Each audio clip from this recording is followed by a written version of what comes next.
Before we jump into the discussion today with the panel, I just wanted to share a little bit about the session. So when the Technical Skills Gap panel was created, it was during slightly different times in societal and also economic. So what I just wanted to share is that we've kind of wanted to take some time to not only look at how the skills gap has evolved over the last 5 to 10 years, but also take into consideration things around COVID and also diversity and Black Lives Matter movements, because we think it's super important to consider that when looking at the types of folks that we're bringing into our organizations that are building the amazing technology products and services that we have in Canada today. So before we get going with the questions, we can start off with Maryam Haghighi, a Director, Data Science, to introduce herself, and we'll move through the rest of the panelists. Thank you very much, Michael. Hello, everyone. My name is Maryam Haghighi. I'm Director of Data Science with Bank of Canada. It's my pleasure to be here today, joining this panel and joining you all, talking about gaps in tech skill sets and beyond. And I'm looking forward to learning from everyone here and sharing a thing or two that I've learned throughout my career. Thank Awesome. you very much. Thank you, Maryam. And next we have Carrie Joel, VP Digital Experience from Rogers Communications. Hey, everybody. Good morning. And thank you so much for me being here. At this time with COVID and I think everyone's trying to figure out our next step, these types of opportunities where we can come together, we can talk about the things that we're passionate about is so amazing. So I'm delighted to be here sharing the stage with some very talented people and looking forward to our discussion this morning. All right, fantastic. Thank you, Carrie. And lastly, we have Christian Menkins, Chief Technology Officer at Intact Insurance. Thank you, Michael, and hi, everyone, and thanks for having me here on this panel. Very, very excited about the discussion. So, Chief Technology Officer of Intact Financial Corporation, which includes, for some of you who don't know, Bella Direct Insurance, as well as National Bank Insurance, and of course, Intact Insurance. And very excited to discuss a bit about the skills gap, as well as what impacts this certain situation around COVID has thrown in terms of challenges towards us, and what might have changed in our strategies and our approach to our people and our skill development. And very, very excited to have a discussion with all of you. Thanks for having me here. Awesome. Thank you so much, Christian. So kind of getting into our first question, we're going to focus a little bit about talent identification and attraction.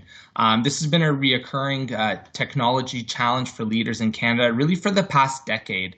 A lot of this challenge comes from the fact that in Canada, we generally experience frictional unemployment in our marketplaces. When we refer to frictional unemployment, it's really the fact that it's mainly individuals going from job to job or taking intentional time off, could be for education, training, etc. A little bit different than just having, a core group of individuals that are just waiting for that next opportunity. So the real question here is we often think about how technology will generate revenue, save costs, or reduce risk. But before considering who's going to implement these systems, before we can think who's going to implement those systems, we seldomly think about the people that are going to do that for us. So my question to the panel is, what was your major breakthrough moment when it came to how it tipped the scale on the importance of making talent decisions?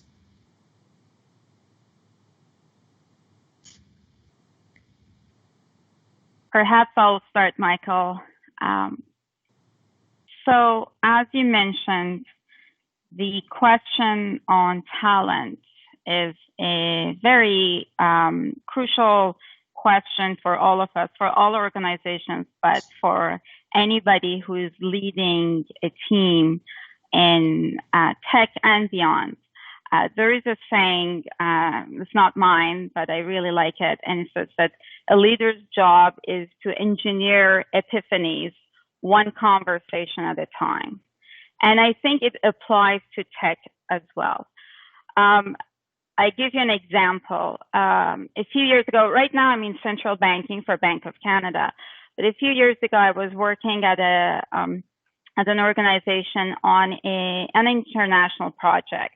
And I was representing Canada with my team. And the topic, the project was highly advanced, very technical in aerospace. However, we had people on the group from different countries. We had people from the United States, we had people from Europe, from South America, from Africa, from various countries in Asia, Australia, and it was an international panel. And even though Canada was the lead on that technology project, we had to come together from that international perspective to make sure the project is successful.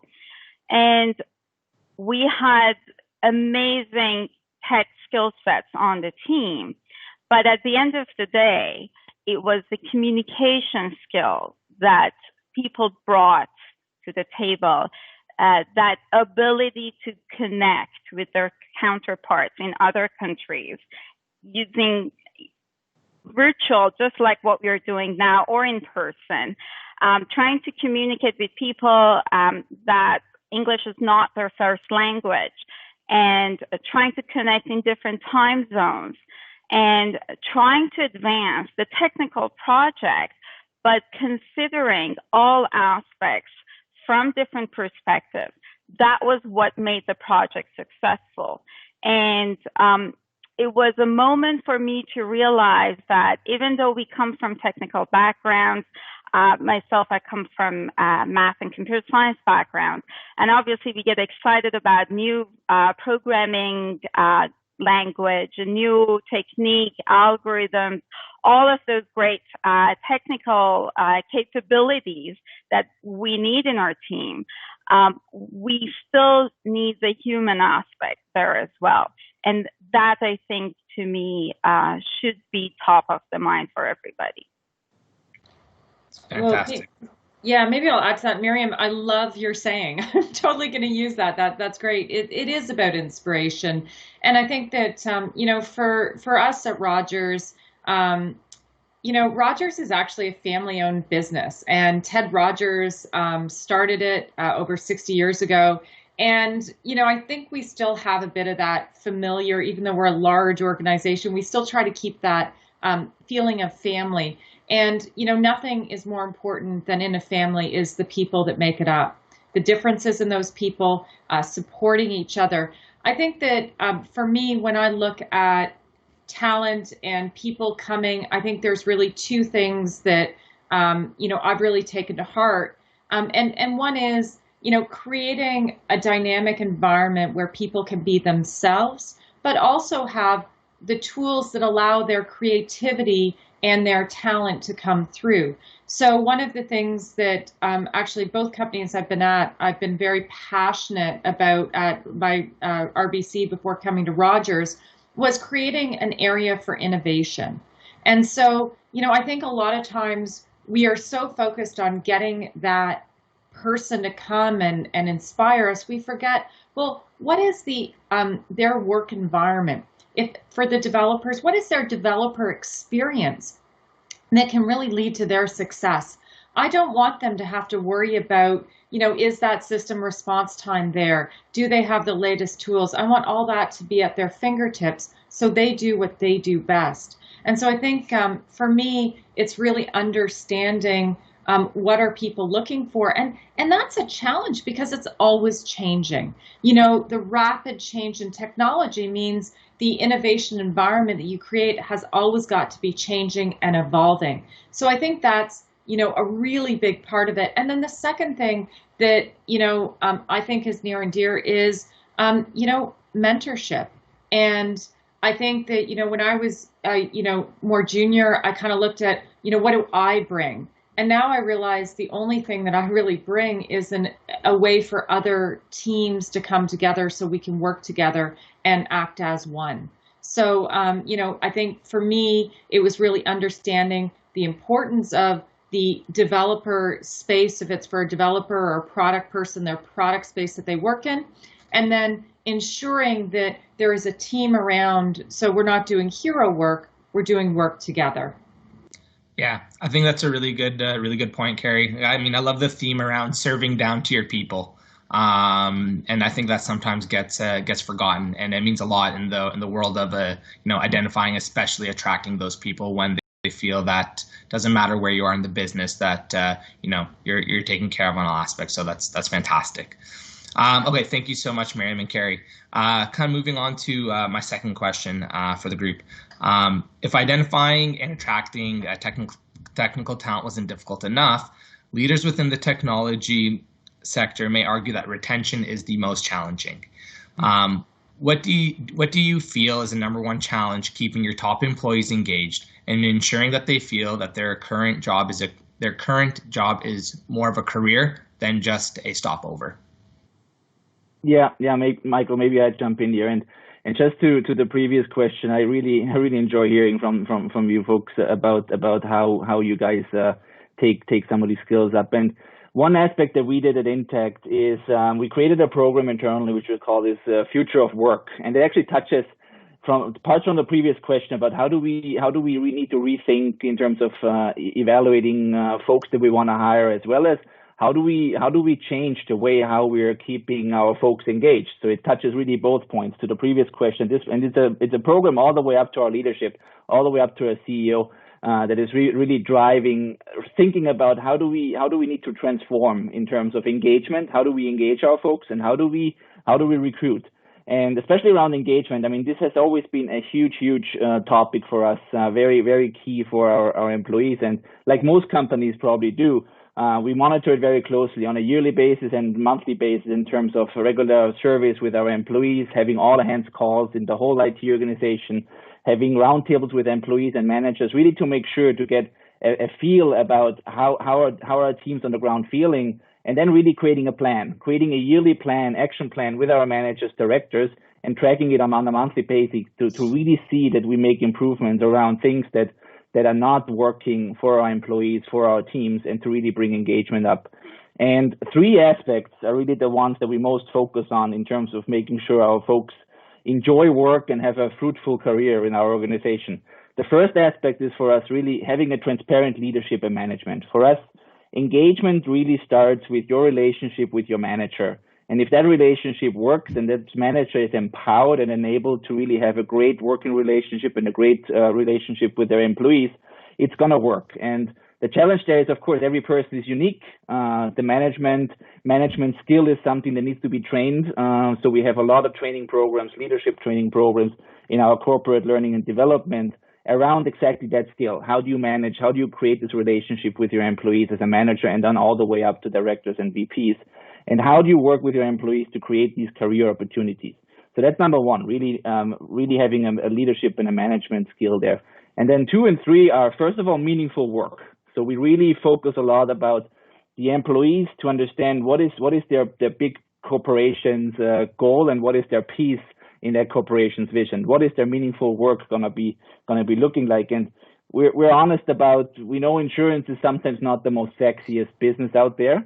So we really kind of come from our core value and our core purpose that really communicates very often to our employees. And our purpose is really, it's about people, business, and society. And we want to make sure that they're resilient in these bad times. Insurance is really about resiliency in bad times. And that's why we want to make sure that insurance is not about only things, but about the people that are affected and that we help out. And we want to make sure all the employees have that meaning in their work present, so they know what the bigger pieces that they're working on. And then the third one, as I mentioned, is growing skills. So we've got large corporate learning and development programs, and then each business unit, like IT and data and AI business units, have their own local learning and development programs. And this is really where we educate our folks, of course, on technical skills. But the Future of Work program showed us there's so much more around adaptability, about versatility, really having people trained about the future of work and how work is changing, and being resilient in their job and in their kind of work to these changes and adapt quickly. So it's really something that we want to make sure that our teams are growing in the technical skills, but also in the skills that are so important for the future of work in terms of how work is changing. And we, of course, have great programs in terms of training and skills development. We support a lot of our young employees to take trainings and master degree courses to get them up to a point where we really quickly become senior leaders in our organizations. And one aspect that we just recently did is we kind of changed our career path, because in insurance and a lot of companies, the technical career path and the management career path are sometimes not really aligned. So we created things like specialist expert roles on the technical side, which really become and strengthen our management capabilities around the technical streams in parallel to our people management and people management management skills and teams. So that's some of the activities that all came out of this initiative that we call Future of Work, to really transform and rethink how do we hire, how do we evaluate, and then how do we make sure we grow our internal teams. So a couple of points here. Yeah. I mean, that's, Christian, that's just fascinating. And I think that, I really echo that I think sometimes what you really need is formalized, structured programs. Like when you want, and one thing that I know at Rogers we've done similar idea, so we call it Tech Hub. And what it is it's a combination of, as you say, kind of multiple pillars. Same idea. One of it is about the processes and kind of how we work from a technology point of view, but a big part of it is the culture and the way we want leadership behavior. Because as you so rightly said, the relationship between a manager and their people, a relationship between coworkers. We talk a lot about one team and how important it is that as a leadership team needs to come together and be as one team, because otherwise what happens is under those teams, you're forcing them to fight bloody and unwinnable wars a little bit, right? And so, you have to have that alignment, and we work very, very hard on, unconscious biases and bringing your authentic self to work. And, these programs come together when you start looking at the talent and how the talent can thrive. But one of the things that I always remind people is it's a ton of work. You got to set up those structures. You got to set up those programs, and leadership needs to show up every day at them. We have, an 8:30, we show up every day. We talk with the team, because that way it keeps it fresh. Issues don't fester, they don't linger. It's a positive environment. So I think that's super important. And similar in although we're in different businesses, I think that the approach is very similar. Yeah. I mean, I think the common theme amongst the items that both Carrie and Christian that you're talking about is really taking intentional behaviors. You have to focus effort and energy to get it done, or else it's just a good idea, and a good idea isn't much without execution. So that's fantastic. All right, switching gears a little bit. So I acknowledge that we want to talk a little bit about diversity and inclusion. I mean, it's definitely been a important topic over the past, I'd say really in the last 5 years, it's come to light within most organizations. And intentional actions and behaviors are being demanded so that our teams better represent the markets that they serve. My question to the panelists is, how have you found ways to leverage the diverse pool of skilled candidates in your marketplace as a business strategy to deliver excellent results? Yeah, if I can just give a couple of comments to that, and it's really a key topic for us in the leadership team at Intech, as well as our whole kind of management teams. And we had a diversity and inclusion policy since 2006. So I'm really happy that Intech has taken a stance and taken the importance of that really already in 2006. And at that point, it became really part of our values. And one of our values is really diversity is our strength. And we really truly believe that if you have a diverse team and a diverse group of people around the table, you're getting to results that you wouldn't get anywhere else. So we really see that, we live that. And we've made quite significant progress. I mean, the first focus for us was really on the gender side, and we really saw an impact on our board and our leadership levels in terms of gender equality. And on the board, we got to almost 40% already in 2019. And on the leadership side, we're working on that. And we're seeing that the team's engagement, the team's management structure, and everything kind of was lifted up by having more female leaders and more female presence across the organization, which has been a great success and has made the whole organization stronger. And then you mentioned just recently, just before a bit, the current initiatives, and we've doubled down on some of the Black Lives Matter initiatives like Black North and Stop Hate for Profit, where Intech became active contributors, and we've seen already some changes in the community and some changes around some of these initiatives that actually help the market in insurance, but overall in business. So it's been a top of mind topic for the last few months. But since 2006, there's been a regular focus on that in Intech, and has really changed our business and our organization. Yeah. Perhaps I'll add a few words here as well. At the Bank of Canada, our focus is unbiased welfare of all Canadians. And that shows in our approach, where our motto is strategic, diverse, and digital. And all of these go together.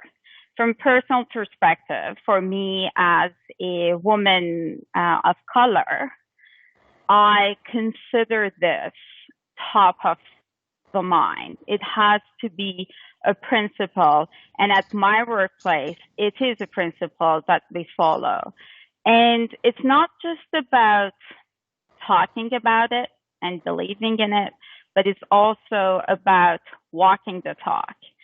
So when organizations have people in leadership roles that are truly representative of the diversity that we have in this amazing country, then that is when an organization can truly say they believe in diversity. When we have CEOs, VPs, directors, managers that are representative of the workforce, then I think that's when we can say, okay, we are on the right path. And at Bank of Canada, I'm very happy to say that we are on the right path, but we don't think our job is done. And we are going to continue this path, and it's a journey along the way that all of my colleagues and every single Canadian out there is contributing to it. And it's absolutely a principle to respect different views and to truly integrate that diversity and inclusion in our workforce. And I think a great place for it is in the tech community, given the diverse talent that we have available. Yeah, I mean, I think, for Rogers, obviously we have two sides to our business. We have Rogers Sports and Media. And so we have the added advantage and responsibility that our views are very visible. They're in everyone's houses every day as part of Sportsnet, as part of our radio, as part of our news. So I think that, we take a lot of pride in the way that our teams handled the very difficult times. We stand 100% behind the words that were spoken, especially at the time of the NHL, strike. We were really proud of the strong messages that our team made, and as a leadership team, we have their backs 100%. I think that, from a technology point of view, we have to make a change. I think that, the numbers show it. There's no question that large companies need to have programs that are structured, that are going to make a difference. For ourselves in digital, at Rogers, we've partnered with a really neat Black professional technology network.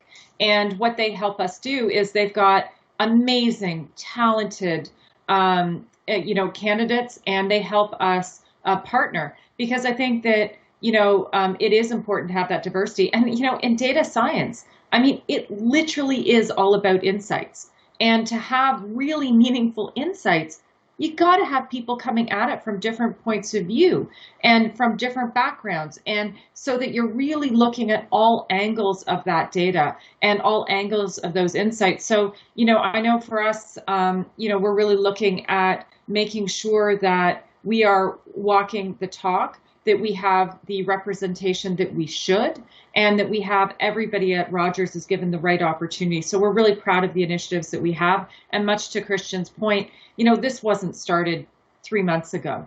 I mean, these are initiatives. We have a Black Council. I mean, all of these initiatives were started, years ago, and now we're seeing the importance of them be reflected in media and social media. Yeah, I think everyone makes a really good point. I mean, we have such a we're so fortunate to be working in marketplaces that have such a diverse pool of candidates, and it's a replenishing diverse pool of candidates. I mean, we are lucky to be an attractive place to live and work and have access to substantial amounts of great candidates. And, my only commentary as someone coming from a place of working with a number of different clients is from 2010, when I started in this industry, to 2020, the appetite and willingness of clients to take chances on new labor, new folks that are coming and immigrating to Canada and giving them a shot. That whole commentary on, needing Canadian experience, quote unquote, it's just not as visible today. And it's super important because there's a lot of really good people that just need an opportunity, and they can bring so much to the table. So really good points, everybody. Thank you so much for that. Okay, switching to our final question before we get into any form of Q&A. So this is a little bit more focused on what's been happening over the last 6 months, and just wanted to get an opinion from all the panelists on kind of lessons learned about COVID and looking at your teams during COVID. For me, and I think for a lot of the folks on the discussion, it's less about focusing too much on the past, but more at looking at the past so you can grow in the future. So if you had a chance to look back to move forward, what are some of your lessons learned from COVID when assessing the skills gap within your teams and even taking it a little bit further? I mean, what are some things that you've actually been able to do to keep your workforce engaged during the past 6 months?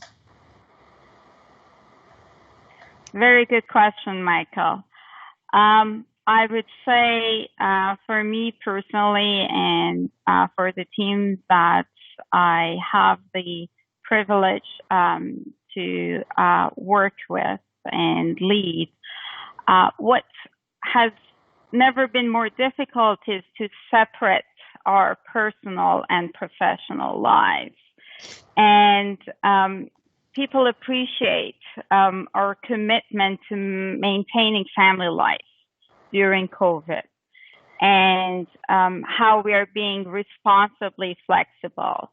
So having family first, having an environment that champions and inspires collaboration, that has been truly the backbone that has enabled our people to deliver the service that Canadians deserve. Respecting differing views, a culture of open, respectful debate during times of stress, I think it's been key. Leadership and innovation also has been fundamental. And finally, one thing that has paid off for our team is the rigorous research culture that we have at the Bank of Canada. And we have a research culture that is very academic oriented. And when you think about those avenues, researchers in academia prior to COVID, even if they didn't know about COVID, they have analyzed and assessed, when you think of a distribution and going back to digital, the tail ends and the unlikely events that may happen, even though they might be unlikely. This is the job of a researcher to analyze and consider potential impacts. And then lo and behold, there happens a day that unlikely event actually do happen. And when it does happen, we have already analyzed and we have solutions, and we come to the table with those solutions. So we're not starting from scratch. So that rigorous research culture, that is the rock solid foundation of our work at the Bank of Canada, and that evidence-based approach to financial analysis truly paid off during this time of COVID.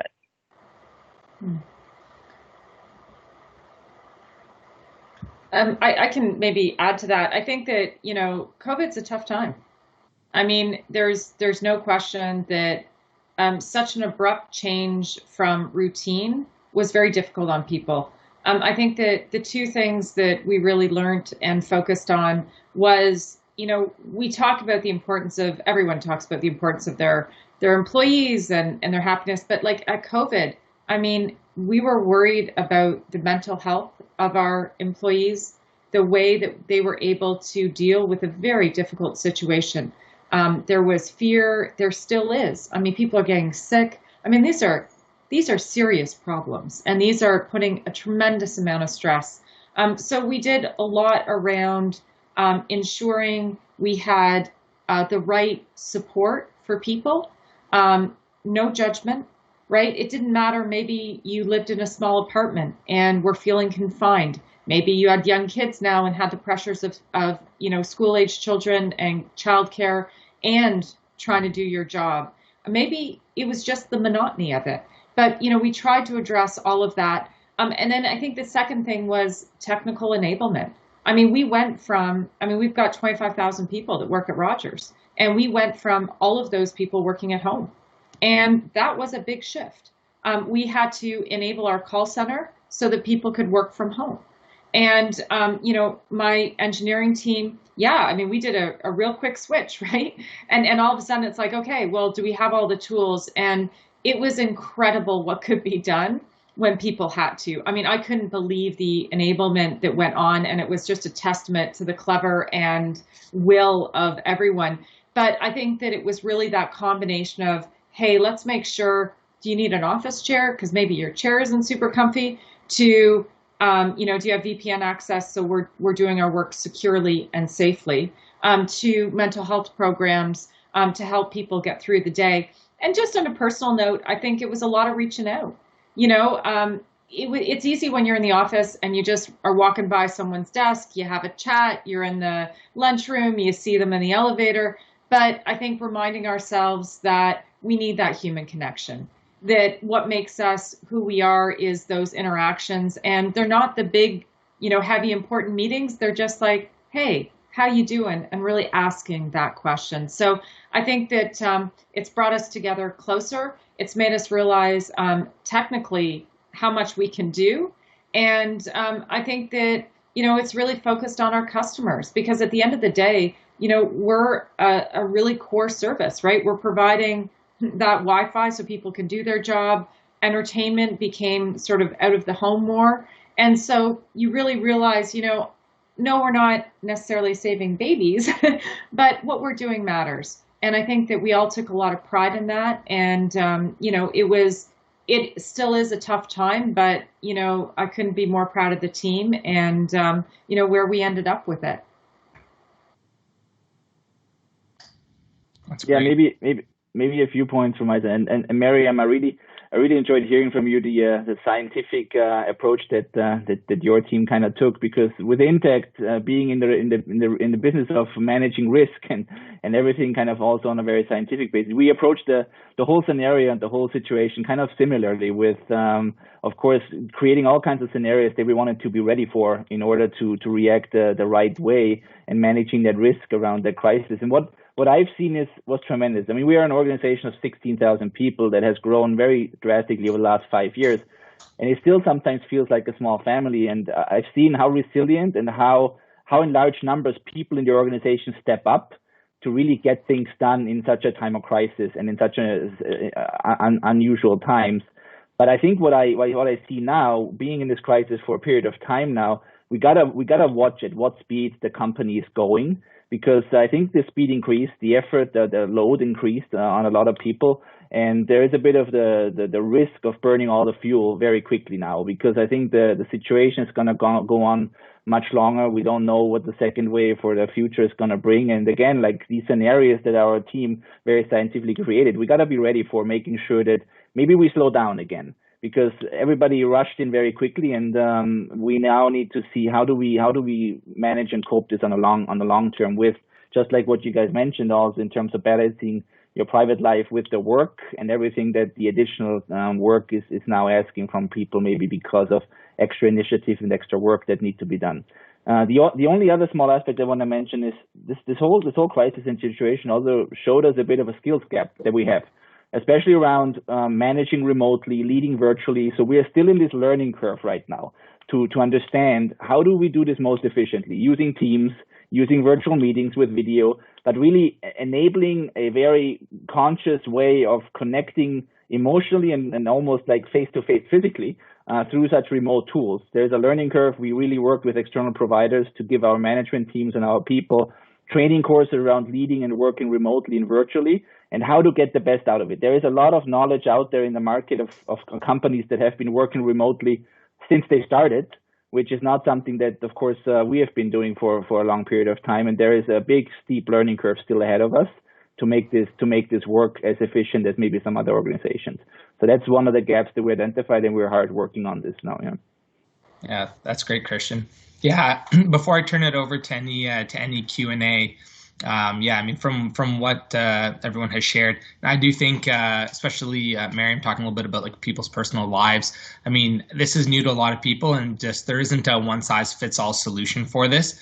Everybody is learning, and I think a lot of leaders focus on the IQ and EQ of their jobs, and I think that the EQ, that emotional intelligence piece, is one that I think is a muscle that everybody's trying to flex right now, and is investing a lot more time into understanding, because it's just a different world leading virtually. So I think those are all really good points.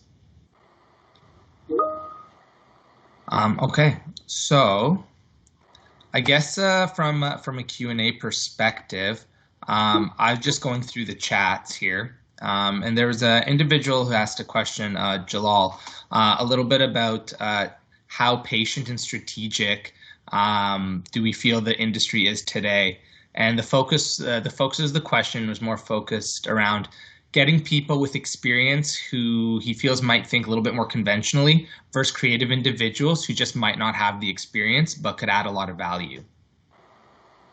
I mean, I can start on that one. I mean, I think, look, it's always a balancing act, right? You need people who a little bit have gone through the motions, know a bit the pitfalls, and I think that there's always that experience is important.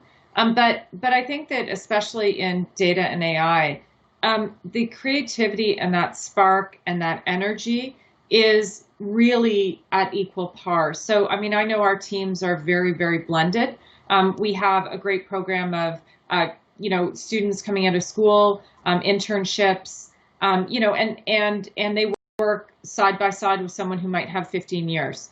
And so I think the other thing that we really focus on is, people who want to try something different.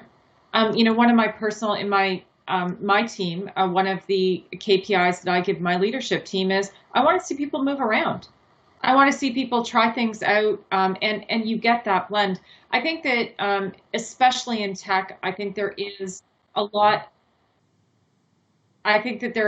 of, acceptance that, hey, you may not have all the experience, but we're going to train you. And there's a lot of great programs, companies, I'm sure, like Intac and Rogers and Bank of Canada. I mean, there's great training programs where we take people up and through the ranks. And I think that there is a skills shortage. And so I think, a lot of those other things you look for, that energy, that enthusiasm, hey, that counts. And you get experience by doing the job, right? So I think most organizations have a sophistication where you balance both of those things. But it is hard getting your foot in the door. And I think that's why, honestly, we're all sitting here is to talk about our organizations. So, if you are in that position, there are forums where you can reach out and have those conversations and start meeting people. Yeah, absolutely. Yeah, I mean, I think there's a piece around experience and then just core competencies. And I think a lot of organizations have gotten a lot better at looking for the core competencies that are indicators that they're going to be able to deliver the meaningful work that the companies are looking for. So I think those are some great points. And then I guess the only other question in here, we still have a couple minutes, and kind of open for who would like to answer, is Marissa asked if taking care of mental health and employee satisfaction is different in the data and tech field versus other areas like customer service, where there seems to be more interpersonal relationships. Maybe I'll take a shot at that. Thank you, Marissa, for asking this question. I think what you're hinting on is an aspect that many of us face perhaps in our teams. I tell you from personal experience, when I ask my colleagues, my teammates, people that I'm leading, how are you doing? And there's a general sense of silence often, or it's just okay or fine. And even though I know their personal challenges and circumstances, and perhaps that comes embedded with the fact that many of us that go into digital or tech streams are just people that sometimes we're more introverted compared to people that go into perhaps social sciences or customer relations or sales and whatnot. And I think mental health is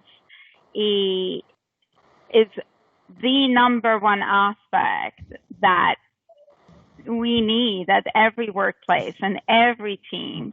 And if you're not feeling okay, then there is no way that you can give your 100% to your work. There's no way that you can deliver. And I don't have that expectation as a leader.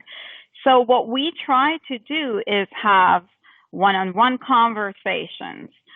We try to have different avenues because different people, different personalities respond to different ways of assessing and approaching mental health and taking care of themselves.